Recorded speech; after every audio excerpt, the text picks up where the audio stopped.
হিমন্ত বিশ্ব শৰ্মাই তৰুণ গগৈৰ লগত বিসম্বাদ কৰি মুখ্যমন্ত্ৰী হল। মামা এই আপুনি তৰুণ গগৈ দেৱৰ লগত বিসম্বাদ কৰিহে মুখ্যমন্ত্ৰী হল নেকি? এ মই কোৱা নাই নহয়, অখিল দাহে কৈ আছে কিবা। হিমন্ত বিশ্ব শৰ্মাই তৰুণ গগৈৰ লগত বিসম্বাদ কৰি মুখ্যমন্ত্ৰী হল। ঠেং ভাঙি দিম।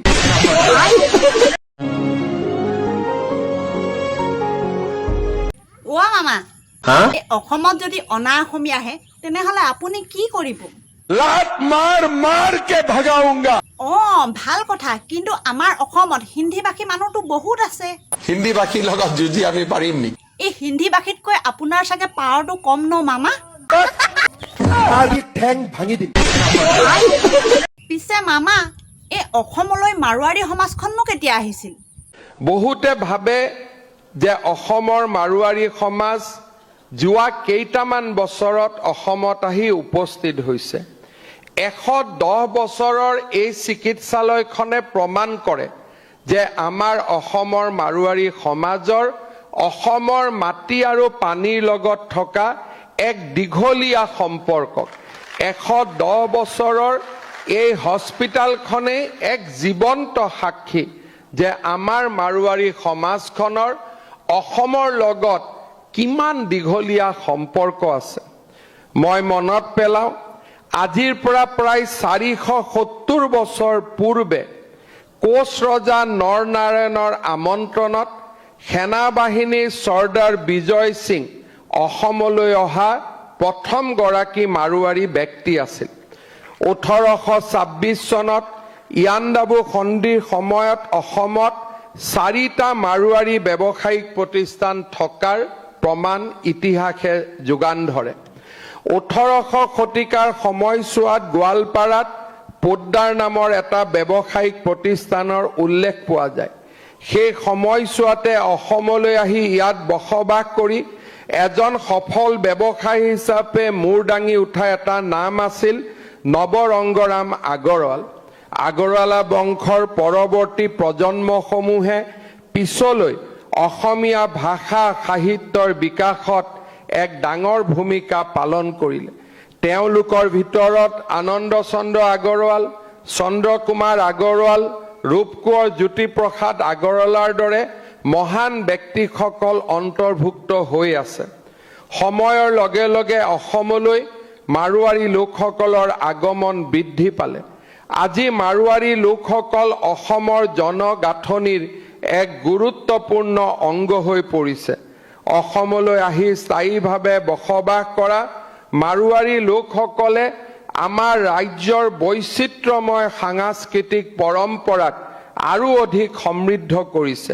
বাৰু মামা, এই মাৰোৱাৰী লোকসকল অসমলৈ আহি এজন সফল ব্যক্তি হিচাপে যেনিবা মূৰ দাঙি চালেই, এই আমাৰ অসমীয়াসকলনো কেতিয়া ধনী হ'ব? মই নাজানো। নাজানে? অ অখিল দা, বহিৰাজ্যৰ পৰা মাৰোৱাৰী লোকসকল আহি অসমতে কাৰ্যনিৰ্বাহ কৰি ধনী মানুহ হৈছে। এই আমাৰ অসমীয়াসকল যে ইমান পিছ পৰি আছে কিয় বা? আৰু অসমখন কেনেকৈ ধনী ৰাজ্য হ'ব? জাপানৰ প্ৰধানমন্ত্ৰীৰ ওচৰত হাত পতাটোও নহয়, টাটা কোম্পানীক ছেমি কণ্ডাক্টৰ ইণ্ডাষ্ট্ৰী বনাবলৈ দিয়াটোও নহয়। মই তাৰ বিৰোধিতা কৰা নাই, আগতে উল্টাকে আপোনালোকে খালি নক'ব। মই মেইন কথাটো কৈছোঁ যে আচল প্ৰধান কাৰণটো কি? অসম ৰাজ্যখন ধনী হোৱাৰ প্ৰধান কাৰণটো হ'ব অসমৰ প্ৰতিখন পথাৰত বছৰৰ সকলো সময়তে খেতি কৰাৰ ব্যৱস্থা আৰু অসমৰ প্ৰতিখন পথাৰত খেতি কৰিবৰ কাৰণে প্ৰতিখন পথাৰত জলসিঞ্চন বা পানী যোগানৰ ব্যৱস্থা। এই ব্যৱস্থা যদি কৰিব পাৰে অসম ধনী হ'ব। অসমৰ মানুহৰ ইনকাম 5 গুণ, 6 গুণ, 7 গুণ বাঢ়ি যাব। আৰু যদি নকৰে তেতিয়াহ'লে অসম কেতিয়াও পৃথিৱীৰ কোনো পুঁজিপতি আহি, কোনো ধনী দেখি আহি ইয়াত শিক্ষা দি বা ইয়াত ইণ্ডাষ্ট্ৰি খুলি আমাক কেতিয়াও ধনী কৰিব পাৰে। অখিল দা, আপুনি কোৱা কথাষাৰ কিন্তু একেবাৰে মানিবলগীয়া, মানে বহুত ভাল কথা ক'লে। পিছে এই মামানো কেনেকৈ মুখ্যমন্ত্ৰী হ'বলৈ পালে? হিমন্ত বিশ্ব শৰ্মাই তৰুণ গগৈৰ লগত বিসম্বাদ কৰি মুখ্যমন্ত্ৰী হল। মামা, এই আপুনি তৰুণ গগৈ দেৱৰ লগত বিসম্বাদ কৰিহে মুখ্যমন্ত্ৰী হল নেকি? এ মই কোৱা নাই নহয়, অখিল দাহে কৈ আছে কিবা। হিমন্ত বিশ্ব শৰ্মাই তৰুণ গগৈৰ লগত বিসম্বাদ কৰি মুখ্যমন্ত্ৰী হ'ল। এনেকে যদি পীযুষ হাজৰিকাই বিসম্বাদ কৰি মুখ্যমন্ত্ৰী নহয়, কোনো পৰ্যায়ে RSS, বিজেপি আৰু হিমন্ত বিশ্ব শৰ্মাই SC মানুহ এজনক মুখ্যমন্ত্ৰী নাপায়। এটা পীযুষ হাজৰিকা মুখ্যমন্ত্ৰী হোৱাৰ এটা ইচ্ছা জাগি উঠিছিলে। পীযুষ দাও মুখ্যমন্ত্ৰী হ'বলৈ বিচাৰি ফুৰিছিল, পিছে মামাই কি ক'লে? হা, খুব ধুনীয়া সম্পৰ্ক ৰাখিছিলে, কিন্তু একদম বেয়াকে লাট মাৰি দিলে এবাৰ হিমন্তই। হিমন্তকতো বুজি পোৱা নাই।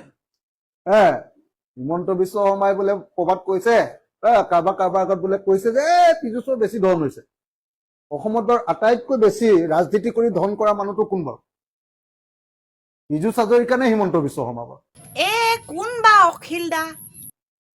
হিমন্ত বিশ্ব শৰ্মাই যদি 1 লাখ কোটি টকা কৰিছে, পীযুষ হাজৰিকাৰ সেইটো 100 কোটি টকাত হ'ব। হিমন্ত বিশ্ব শৰ্মাৰ এতিয়া ধনৰ পৰিমাণটো লাখ কোটি টকালৈ গুচি গ'ল। 1 লাখ কোটি টকা। পীযুষ হাজৰিকাৰ 100 কোটি টকা। গতিকে 100 কোটি টকা কৰা মানুহটোৱে যদি ধন ঘটিছে বুলি মুখ্যমন্ত্ৰী হ'ব নোৱাৰে, মানুহক ঠগি লুণ্ঠন কৰি অকল ৰাজনীতিৰ ব্যৱসায় কৰি 1 লাখ কোটি টকা কৰা মানুহটো কেনেকে অসমৰ মুখ্যমন্ত্ৰী হ'ব পাৰে?